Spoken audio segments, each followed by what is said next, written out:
भगवान के सामने रोने से क्या होता है। नमस्कार दोस्तों, आज हम आपको भगवान के सामने रोने से क्या होता है, इसके बारे में हमारे शास्त्रों में क्या लिखा है, विस्तार से जानकारी देने का प्रयास कर रहे हैं। भगवान के सामने वही व्यक्ति रोता है जिसको भगवान पर पूर्ण विश्वास होता है, उसके साथ अच्छा होता है तब भी वह रोता है। खुशी के आंसू जिसे कहते हैं, और यदि वह बहुत दुखी होता है तो भी वह रोता है। वह हर स्थिति में भगवान को याद करता है। वह व्यक्ति जानता है कि भगवान देर कर सकते हैं पर एक दिन जरूर उसकी इच्छा को पूरी करेंगे। जो व्यक्ति भगवान के सामने रोता है उसका भाग्य बदल जाता है, उस पर भगवान की कृपा होने लगती है। उस व्यक्ति के साथ चाहे कुछ अच्छा ना भी हो तो भी उसका भगवान पर पूर्ण भरोसा होता है कि भगवान ही उसकी सहायता करेंगे। वह हर दुख में भगवान को याद करता है और सुख में भी भगवान को नहीं भूलता। उस व्यक्ति का मन पवित्र होने लगता और उसके अंदर आध्यात्म का विकास होने लगता है और उसका मन भगवान की भक्ति में लगने लगता है। जब कोई भी व्यक्ति भगवान के सामने जब जाता है तो उसका दुख दर्द वह भगवान को बताता है। हमारे मन की हर एक बात भगवान जरूर जानते हैं। वह अंतर्यामी है, उनसे कुछ नहीं छुपता है। जब किसी व्यक्ति को भगवान के पास जाते ही रोना आता है तो उसे यदि मुसीबतों से जल्दी बाहर निकलना है तो उसे भागवत गीता पढ़ना शुरू कर देना चाहिए, क्योंकि जब कोई दुखी व्यक्ति भागवत गीता पढ़ता है तो उसे बहुत जल्दी भगवान उसे सही राह दिखा देंगे।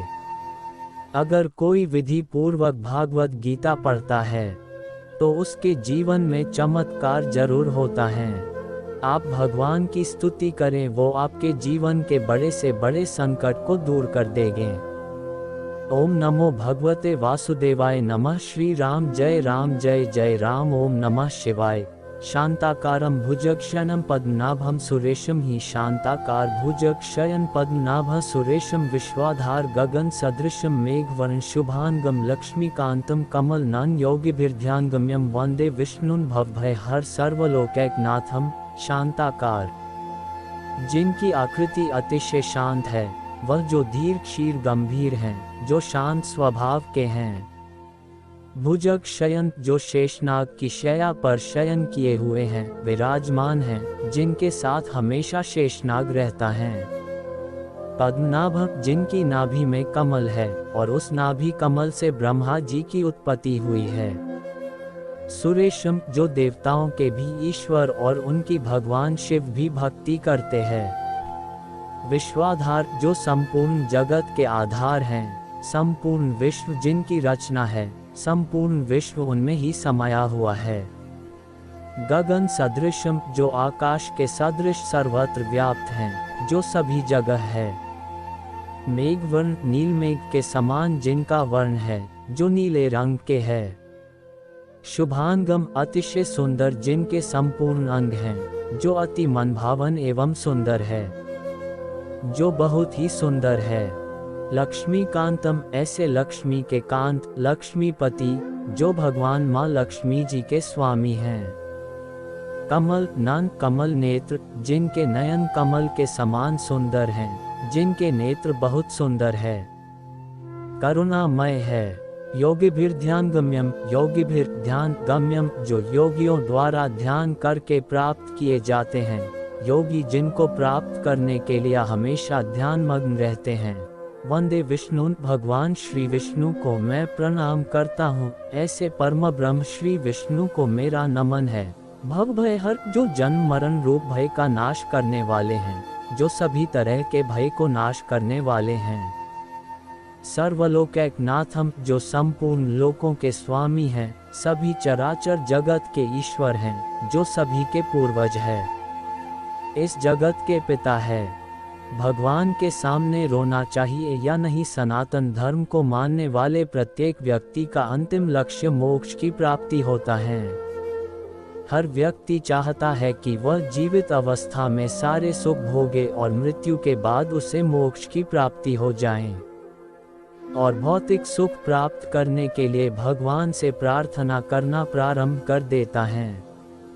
वह चाहता है कि उसे दुनिया की सारी खुशियां मिल जाए, पर हर व्यक्ति को इस बात पर गौर करना चाहिए कि भगवान का ये फर्ज होता है कि अपने भक्त का पेट भर जाए। उनका ये फर्ज नहीं है कि वह आपकी हर इच्छा पूरी करे। आपको यदि अपनी ढेर सारी इच्छाओं को पूरा करना है तो उसके अनुसार मेहनत भी करना पड़ेगी। भगवान ने भी इस धरती पर जन्म लिया और अनेक संघर्ष किए इसलिए कि सभी व्यक्तियों को किस तरह जीवन जीना है। उन्होंने लोगों को ये बता दिया कि जीवन को कैसे जीना चाहिए। इस धरती को मृत्युलोक कहा जाता है। मृत्युलोक पृथ्वी को इसलिए कहा गया है कि व्यक्ति यहाँ पर अलग अलग योनियों में जन्म लेता है और मरता रहता है, और 84-84 लाख योनियां होती हैं, जिसमें से मनुष्य का जन्म बहुत मुश्किलों के बाद बहुत सी योनियों में भटकने के बाद मिलता है। खाना पीना बच्चे पैदा करना तो जानवर भी करते हैं, पर मनुष्य का जन्म बहुत से महत्वपूर्ण उपदेशों के लिए होता है। इस धरती पर हम मौज मस्ती करने के लिए नहीं पैदा हुए हैं। इस धरती पर व्यक्ति अपने अच्छे बुरे कर्मों के फल को भोगने के लिए जन्म लेता है, और जो व्यक्ति अच्छे कर्म करता है और नेकी और भलाई का काम करता है और भगवान की भक्ति सच्चे मन से करता है तो उसे भगवान की प्राप्ति होती है। जो व्यक्ति दूसरों को कोई हानि नहीं पहुंचाता, अपनी मेहनत से कमाए धन से अपना और उसके परिवार को पालता है और इंसान से लेकर किसी भी जीव को हानि नहीं पहुंचाता है, उस व्यक्ति को भगवान की प्राप्ति होती है।